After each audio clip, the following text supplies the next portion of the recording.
I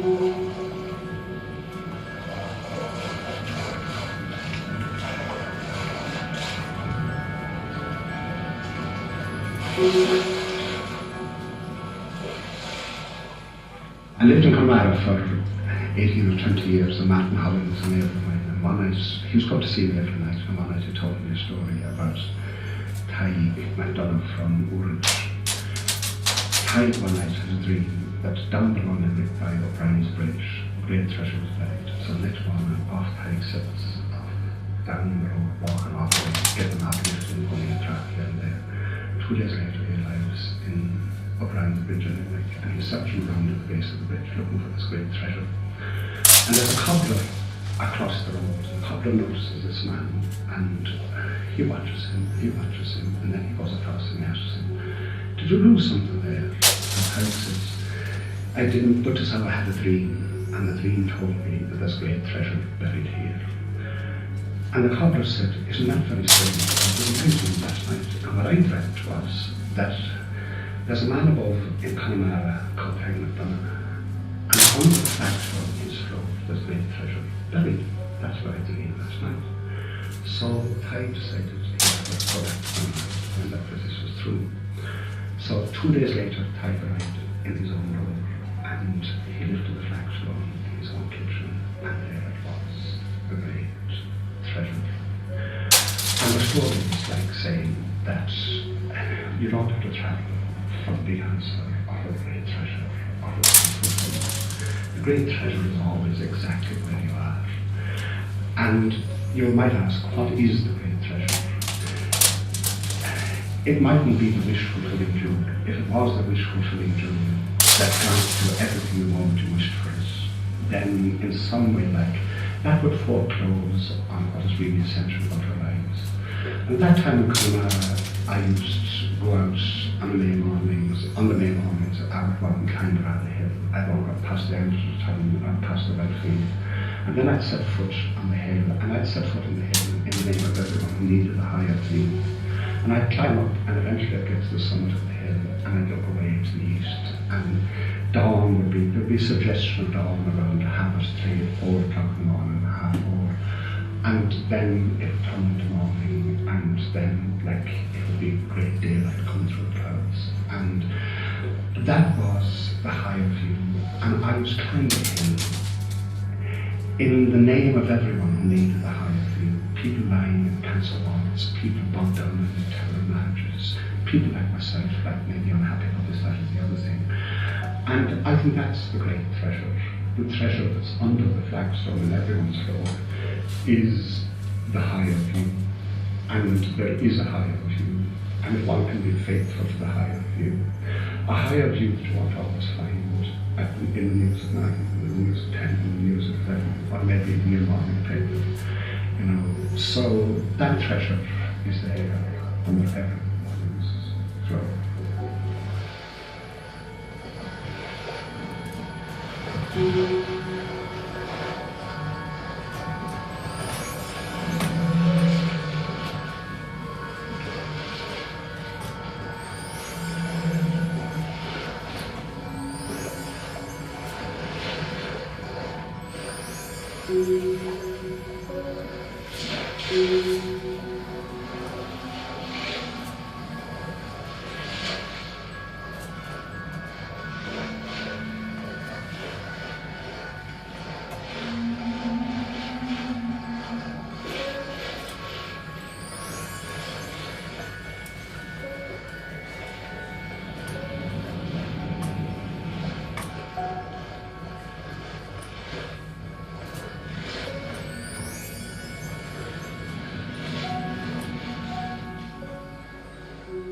I live alone, and sometimes I find myself singing one of the great songs like Cashel Moon or Slán Cushmai or the Coolan or Roisin. And you hear the great airs coming back to your walls of your own house. And there are times when a great song is almost you can almost pour yourself into the song, and it holds its shape, whether a bowl or hold water, it keeps its shape for that day. And singing those songs, I would sometimes wonder where in God's name did they come from. And I have a sense about them that they were never composed at all.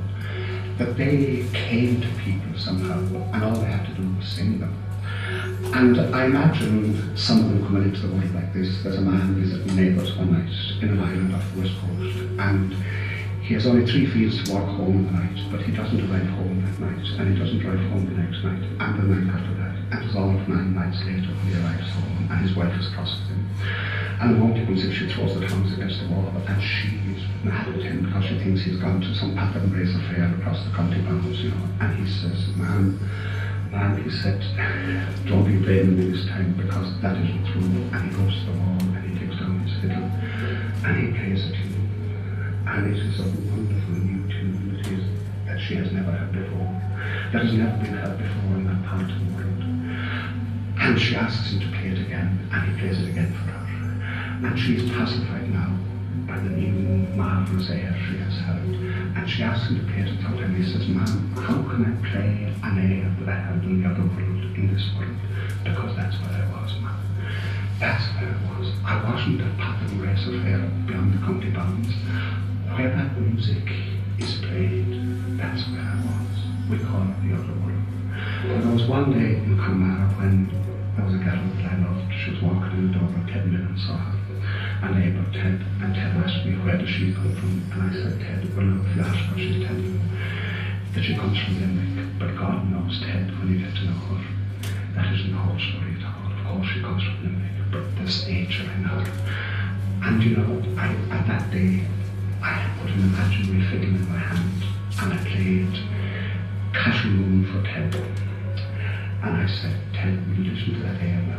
Playing for it there, in an imaginative way inside of the room. I said, "Ted, where that tune comes from, that's where she comes from.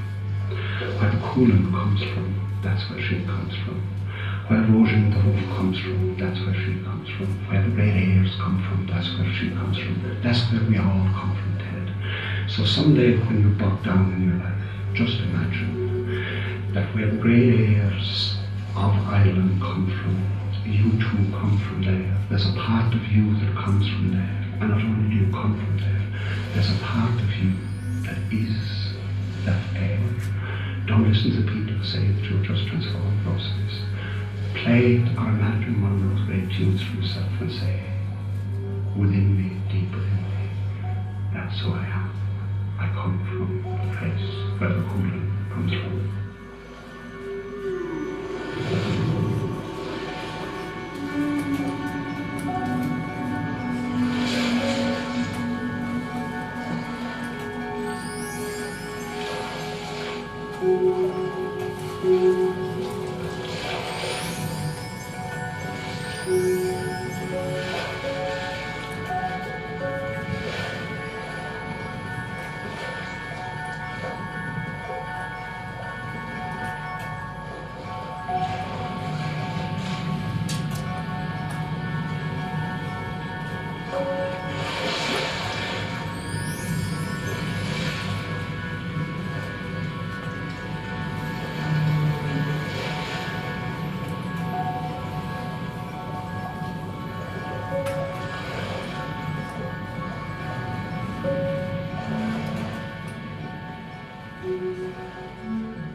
In order to get away from the northern view of the world, I would sometimes sit down as a fairy story level of my mind, into the folklore level of my mind, and one or other of the great folk tales or fairy stories, or the wonder tales I've told to myself, and I live it for a while.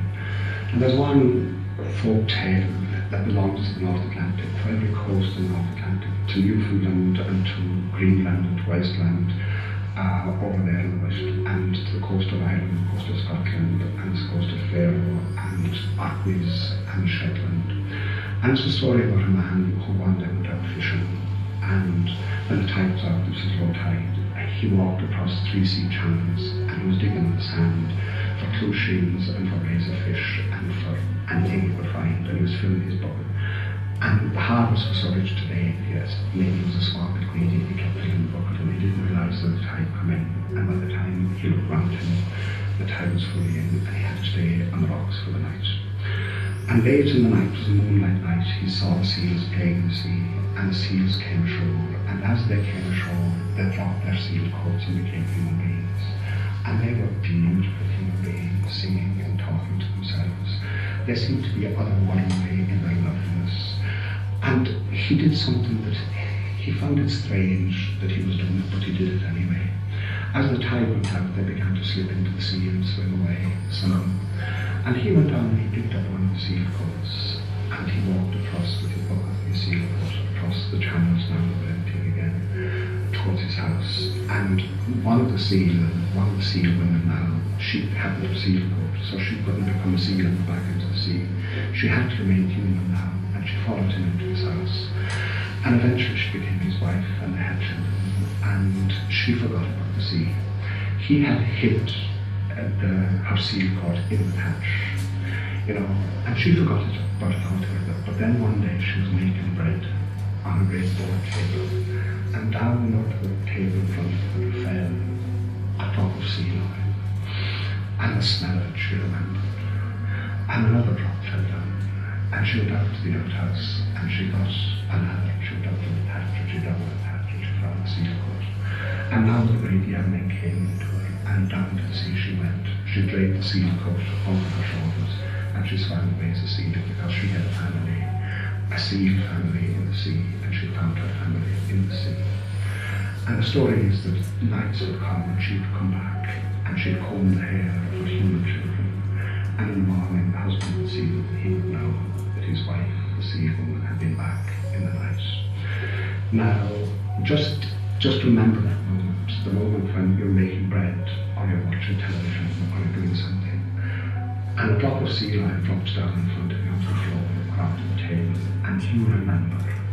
And you remember that there's more to you than you really believed there was to you. There's more to you than you thought there was to you. There's more to your neighbours than either you thought there was to them, or that they themselves thought. That moment of tremendous truth when the drop of sea oil drops down between me and the soap opera on the television that I'm watching. And I remember that I'm not just in time, that I'm in eternity. There was a wonderful moment back in the Dingle Peninsula where two men talking one day. One of them was a staunch heir of Lord Barra, and he said, listening to the great silence in the peninsula, he said, "Isn't it wonderful the sound of that stream coming down Slieve? And the native man said, Tá sé gleach oil the shocks at Chile, there's a wish in a track that's calling us into the eternity out of which it is itself flowing." And I think sometimes those streams don't have to call us at all into eternity, because we always already are in eternity. We're living in time, of course we're living in time, but in another way. The drop of sea oil falls down in front of us, and we remember that we have life elsewhere, and that elsewhere is where we are. We live in the splendours and the wonders of eternity also.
I worked in Ballyhinge Castle for a number of years, inside and outside in the garden then later on, and that meant that every day and every evening I would be able to go into the woods. And there were 6 or 7 places in the woods where I would often find myself going to, and one of them was by a small lake. And I would sit there among the pine trees by that small lake for a couple of hours, sit there reflectively and meditatively. And one evening, it was a wintry evening, with clouds coming in, it was going to be raining soon. And a pigeon flew in, and he sat on the bough of a pine tree above me. And he moved his head backwards and forwards, kind of nervously for a while. And then he sat down, faced into the wind, sat down on his feet on the bough. And after a while he just turned his head round, all the way round, back under its wing. And I just watched him below him, looking up at him. I was watching him and I thought, he's a real homing pigeon. He isn't a pigeon who's just come home to the barn he belongs to, the farmyard he belongs to. He has brought his head back to the height of his heart. His head is now on the height of his heart. And we often say about people that they haven't much heart, or that they're all head, or they're all intellect or something.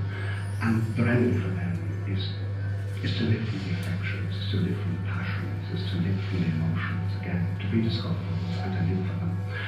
And so that pigeon, with his head listening to the beat of his heart and holding his head at the height of his heart, that pigeon seems to be a remedy that modern people will offer to us.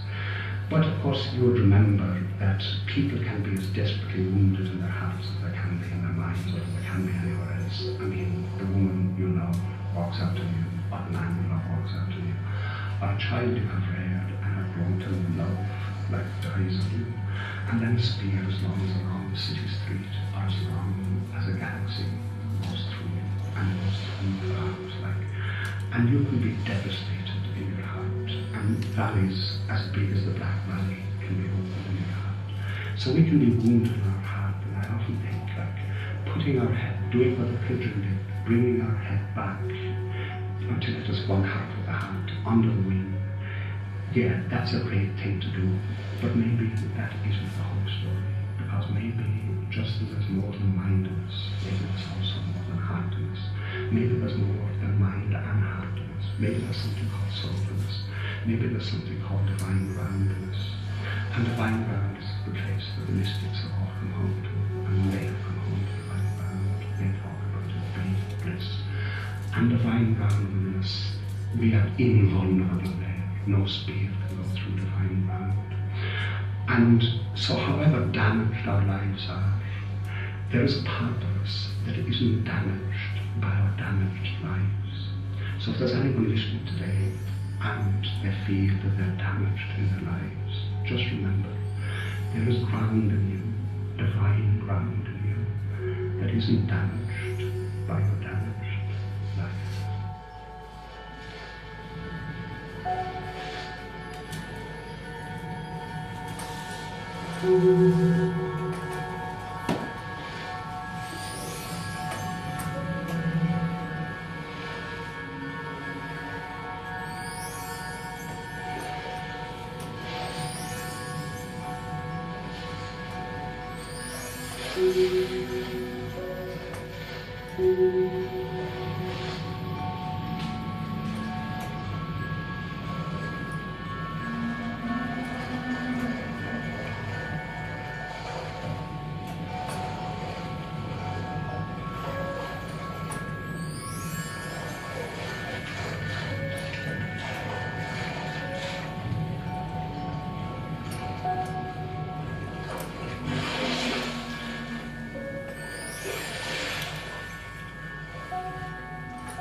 I spent a couple of summers on an island off the west coast of Ireland, and the night I arrived it was dark and bleak, and when I got the next morning I wondered how in God's name the people live here, because it's exposed to every wind, and some winds that blow across the other island are real winds. It was like a piece of tundra that had been floated south, like in the way that an iceberg would float south and ran around here off the west coast of Ireland.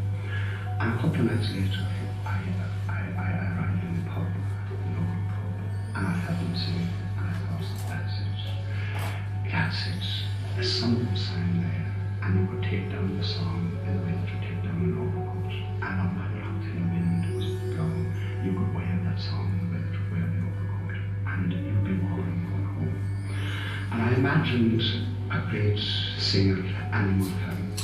She goes away up the Midlands, she leaves one day, she goes up the Midlands to work in the big house up there, and 2 years later she comes home, and Annie's a great singer, and when Annie sings, oh the Lord sails like the flow of the ocean, and the depth of the sky is in her singing.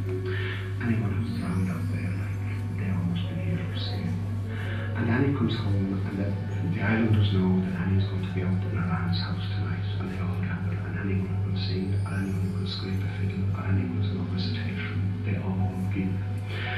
because there's great generosity in the alms people they give. And out in the night, Annie sings a song, a new song, though she inside. And the thoughts, there it is again. Annie Mulcahy singing the way only Annie can sing. And she sings it a second time. And John Jobber was going up to the walk the next day, and it's on the tip of his tongue, and John's a great whistler, but he can't bring it out. And Delia Coyne's milking a cow that evening, and she gets the first few words of it, and she can't get the rest of it, and it's tormenting her. But Annie sings the song a few times for them, a few nights later, and then one morning John Jobber is going up to the bog, and he's whistling it perfectly. And he's given, his personality, he's pouring his soul into it. And Delia Coyne is milking a cow, and she's pouring her soul into it, and the cow's giving better milk.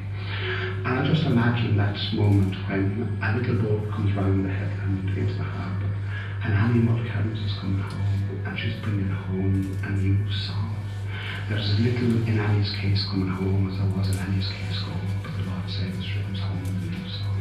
And isn't that a great thing to do? When you bring home a new song to your people, and it catches on among your people, and people can now wear that song, and it won't be cold in the night, and it won't be desolate in the winter, and that song will shorten the winter for them. And I sometimes think that we need a new song on the earth right now. We need someone, an animal heavens, to come down the headland and to come home and to bring a new song to us. Because we live maybe in times that are bleak, and we aren't relating to the earth and the stars in the way we should be. But we must have courage, because of the great need, the answer will be found. Some animal comes is going to come down the headland, come into the cave, and she's going to bring us a new song.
Grand man, he was. He fell out of the train going to Sligo. He did. He thought he was going to the lavatory. He did. In fact, he stepped out the rear door of the train. He did. God, he must have got an awful fright.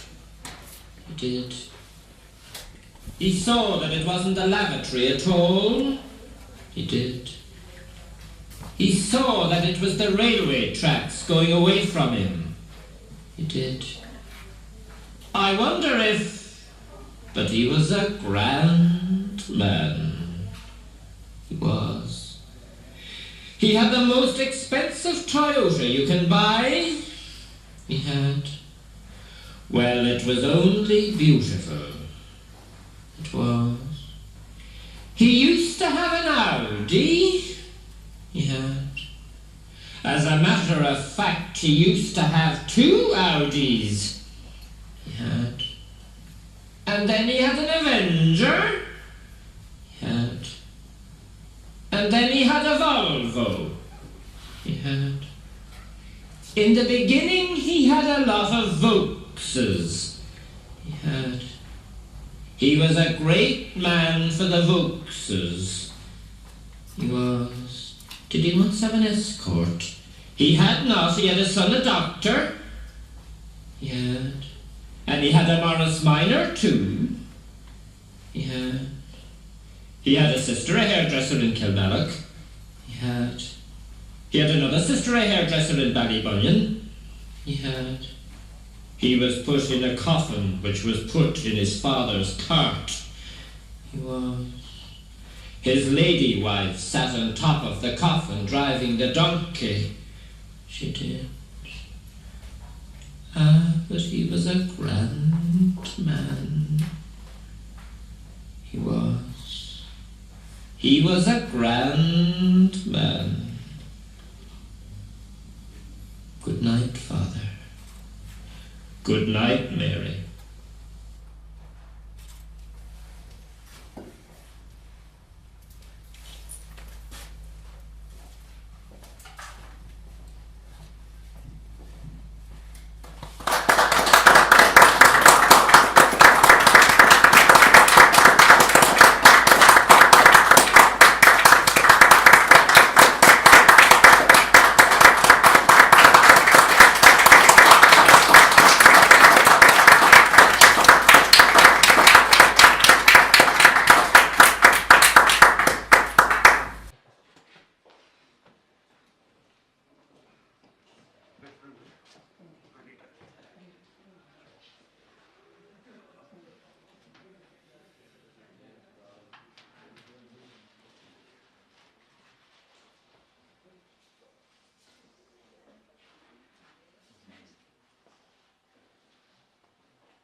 That's an awesome gift.